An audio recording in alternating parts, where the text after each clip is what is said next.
Assalamualaikum warahmatullahi wabarakatuh, sahabatku dimanapun Anda berada, khususnya klien yang sering berjumpa saya dan klien yang bertanya masalah bagaimana cara gugat wali ke pengadilan agama atau wali adol.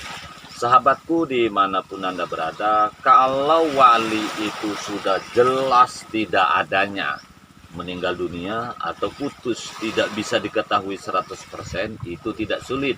Cukup lapor dengan kepala kua di kua yang mau mendak nikah, bilang saja wali tidak ada. Buat pernyataan, kua langsung otomatis mau menjadi wali hakim. Yang jadi problem itu walinya ada, bapaknya ada misalnya. Kalau bapaknya ada, kan siapapun tidak bisa menjadi wali. Atau yang lain, tapi tak bisa menjadi wali. Oke, saya ingin jelaskan ya. Mengapa wali itu umumnya tidak mau menjadi wali? Secara umum, satu, wali itu tidak cocok dengan menantu kita, dengan menantunya. Misalnya menantunya ini bukanlah orang yang baik-baik, atau bukanlah orang yang dikehendaki, atau anak wanitanya sudah dijodohkan dengan orang lain, tiba-tiba si anak wanita itu memilih orang lain. Satu biasanya ya.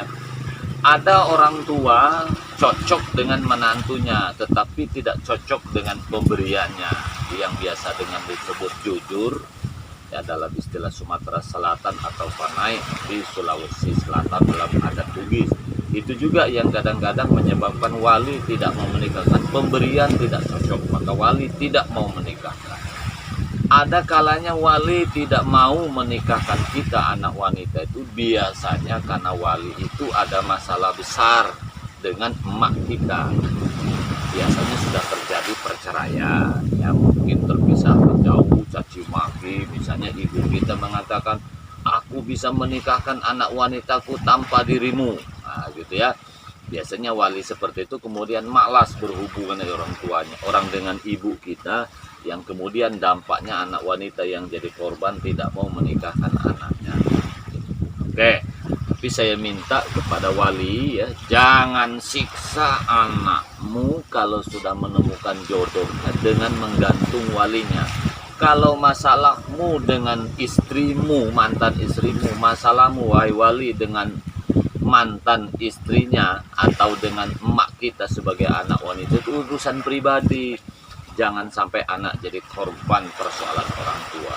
Kemudian juga begitu, kalau memang tak cocok dengan menantu karena sesuatu hal, menurut saya selama menantunya itu relatif bertanggung jawab dan dia satu akidah, berikan saja perwalian itu. Yang ketiga, kalau hanya masalah harta benda, tidak usahlah terlalu dipersoalkan, karena rezeki itu punya masing-masing. Kan terlalu banyak juga orang yang sukses ya setelah menikah, walaupun ketika akad nikah dia tidak punya apa-apa. Begitu juga kan banyak yang hancur berantakan ketika akad nikah, dia pernikahannya wah serba mewah, toh nanti hidupnya susah juga. Nah, kepada semua anak wanita yang hendak menikah tetapi bapaknya tidak mau menikahkan padahal dia ada dan nyata ya, maka jangan pernah ke penghulu bodong, jangan pernah ke penghulu palsu, atau memalsukan identitas wali ke Pak Kua, itu juga dosa.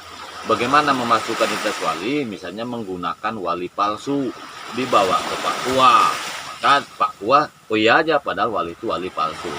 Yang kedua biasanya ya membohongi wali. Misalnya ditanya oleh Pak Kua, kemana walimu?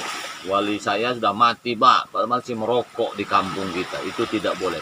Intinya kalau walinya masih ada dan tidak mau menikahkan, gugat ke pengadilan agama. Caranya ya, yang pertama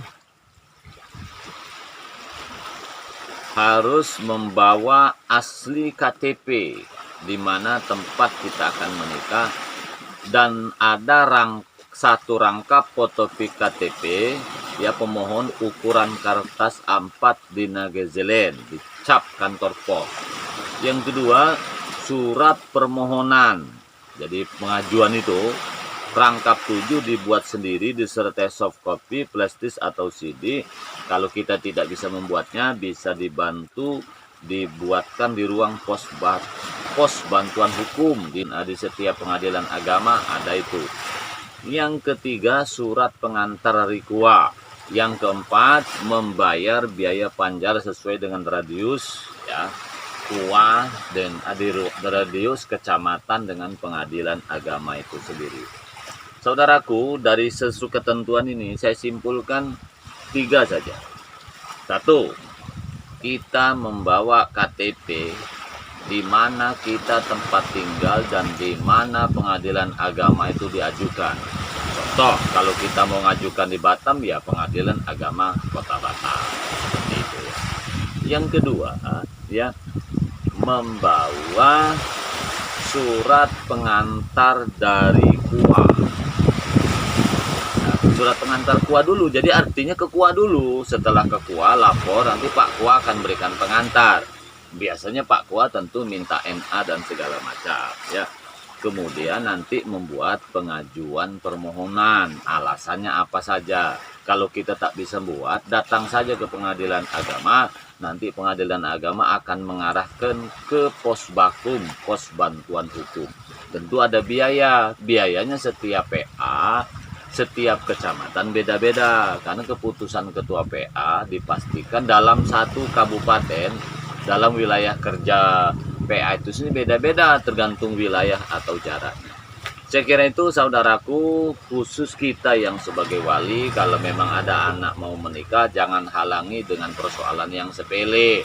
Kecuali memang anaknya misalnya mendapatkan menantu yang dimungkinkan akan merusak akidah, merusak nyawanya. Yang kedua, kepada wanita yang mau menikah, jangan pernah menggunakan penghulu bodong, penghulu palsu dan segala macam. Oh ya, pelajaran penting bagi kita, siapapun yang mau cerai jangan sampai terjadi permusuhan, karena lagi-lagi anak yang akan jadi korban. Saya kira itu kawan-kawanku semua, mudah-mudahan ada manfaatnya. Cukup sekian. Wassalamualaikum warahmatullahi wabarakatuh.